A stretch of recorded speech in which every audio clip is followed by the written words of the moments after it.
যাচ্ছি বাবার বাড়ি। তো ঈদের পরে মেয়েদের ঈদের দিনের খুশির চেয়ে বাবার বাড়ির খুশি বেশি। যারা বিবাহিত মেয়েরা আছেন সবাই জানেন। তো আজকে যে ঈদের পরের দিন আমার বাবার বাড়িতে যাব, তো আনন্দই আলাদা আর বাচ্চাদের আনন্দই আলাদা। তারা শেষ হতে আর না হতে বাচ্চারা পাগল হয়ে গেছে ওর নানা বাড়ি যাইব। তো বাবার বাড়ি মধুর হাঁড়ি, যারা বিবাহিত সাংসারিক মেয়েরা আছেন এটাই বড় খুশি। তো আলহামদুলিল্লাহ আমরাও খুশি।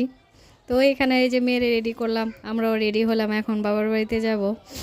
তো যেই আপনারা কারা কারা এই তো বাবার বাড়ি যান, তো কমেন্ট বক্সে জানায়েন ঈদের পরে।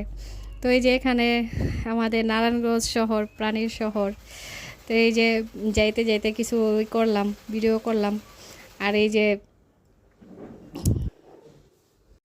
আর আজ এখন তো ঈদের পরের দিন, এখন যানজট কিছুই নাই, রাস্তাঘাট ফাঁকা। এই রোডটা কত ভালো লাগতেছে।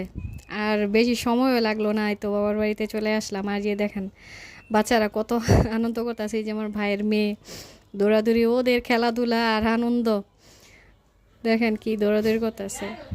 বাবার বাড়ি কেমন ছিল বিয়ের আগে আর এখন কেমন হয়ে গেছে। তো যতই বাবা মা যতদিন থাকে ততদিনই বাবার বাড়ি ভালো লাগে মেয়েদের। আর এই যে আমাদের বাড়ির পাশে এই জায়গাগুলি খুবই সুন্দর, খুব মানে মনোরম পরিবেশ, এই জায়গাটা খুব ভালো লাগে। এই ঠান্ডা বাতাস। আর এই যে দেখেন দুজন মিলে কি যে করতেছে,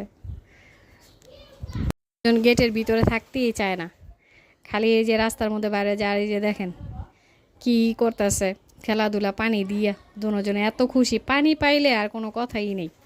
দোনোটা বাচ্চা এই যে দেখেন একজন আরেকজন রে দিতেছে আর ই করতেছে। আর এই যে বলতেছি ঠান্ডা লাগবে ই করবো না, আর এখন তো একটু ভালো গরমই পড়ছে।